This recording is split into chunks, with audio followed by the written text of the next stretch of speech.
Hey y'all, Tom, ND3N here, and thanks for dropping into my shack in the back room for another Ham Shack chat.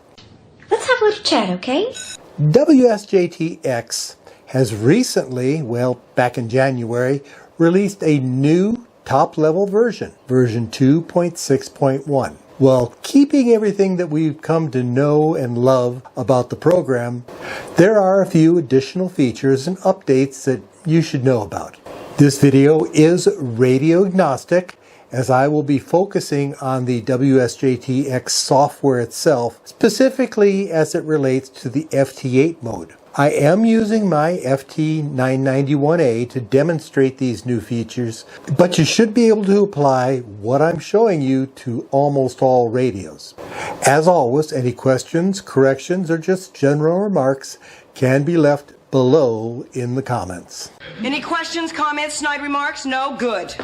The latest version of WSJT-x can be downloaded on this website, and there will be a link down in the video description. Scroll down here and you get the installation package. You start with Windows and you have a choice between Win32 or Win64. Pick the one that is appropriate, and it is Win 7 and higher, so 8, 9, 10, and 11 are included in that. You also have Linux available and Macintosh Mac OS. If you want, you can also download the source code. One other thing I want to do is scroll up here and show you that the documentation or the user's guide is available online. You can click this link right here, which will be down in the video description.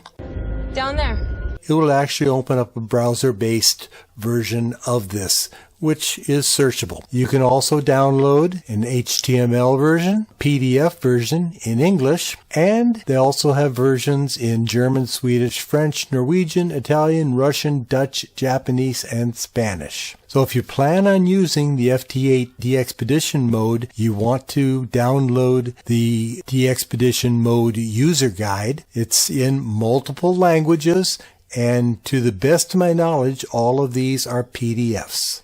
Now, there have been some changes. The first one I want to show you is that over here under your auto sequence, say you're calling CQ and multiple stations come back to you. What you used to have here was a check block where you could check CQ first. Now you have got a drop-down menu, so you can go none, first, or max distance. First is obviously the first one decoded. Max distance is useful in a contest that has a distance portion to it. For instance, the recent WW Digi contest or the ARRL Digi contest. In the background here, improvements have been made to the decoding performance for FT8. You're improving. And they have added this series of buttons here. And here you can just, rather than come up here to mode and select something, you can do it quickly from here by just selecting, for instance, FT4.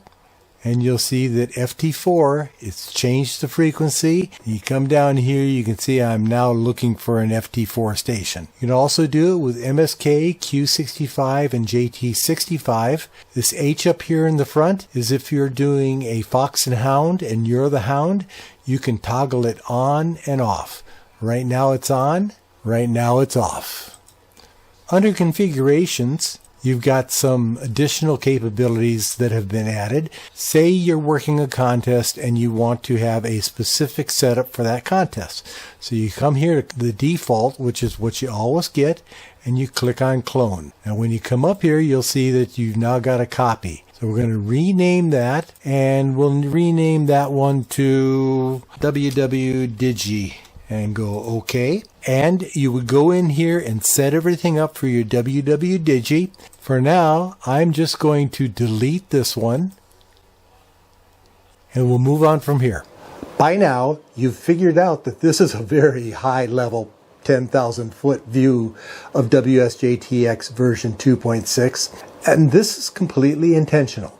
I did it on purpose. As I came into this with a few assumptions. First, I assume that you guys know how to download and install software on your computer. Second, I assume that you have some experience with WSJT-x and the FT8 mode. Finally, I assume that you are all smart enough and curious enough to use the user's guide and other resources to dig deeper into anything that I mention that piques your interest. Well, you know what they say about assuming.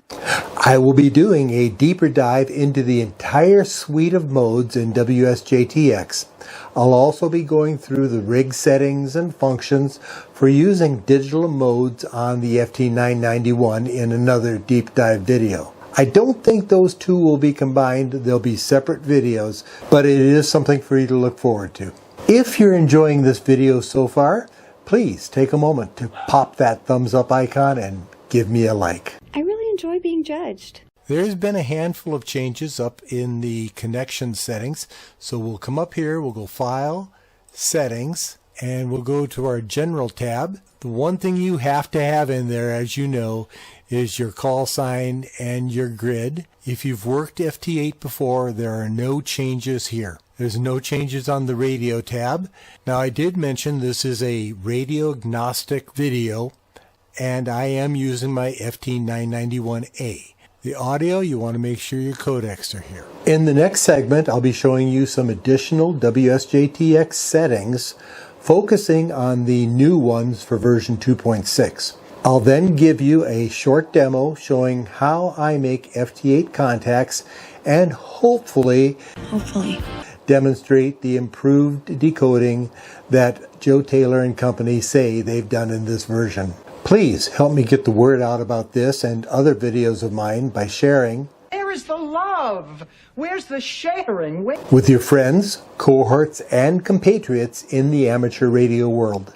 Now for a few other setting menus. In the Frequencies tab, they've added a preferred box. So if you have multiple frequencies, for instance, during an FT8 contest, you will probably be provided additional off-normal channels. So that way you're not interrupting the folks who want to operate FT8 normally versus the people who want to operate FT8 in contest mode. For colors, they've added a few new ones. I don't see color.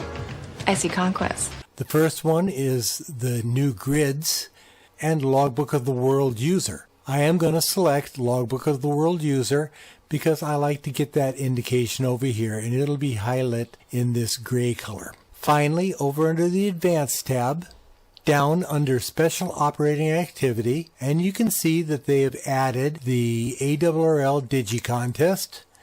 To go along with this setting over here, the H setting on these buttons, you can select to be a hound. Final thing, I just wanted to show a demo so you can see all of this stuff happening, and we'll do two of them. One where I'm searching and pouncing, and the next where I'm calling CQ. Show me. Clear these out. I'm going to select CQ only. So we'll try contacting N3GB, and we'll fast forward through the rest of the conversation.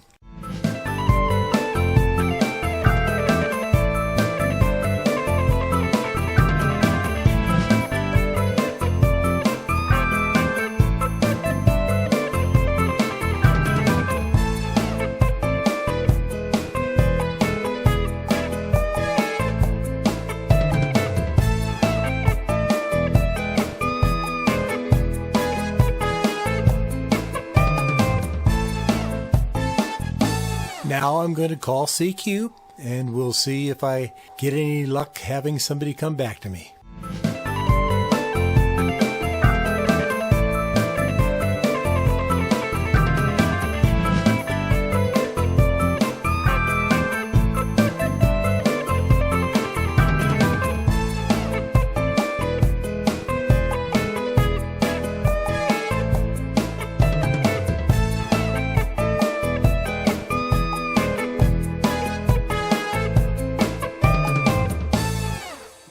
And that brings an end to our flyover of the changes in WSJT-x FT8. I hope that you've enjoyed the trip as much as I enjoyed being your tour guide. 73 until the next Hey Y'all. As always, I'm at your service. I'm Tom, ND3N, and I am out. that makes me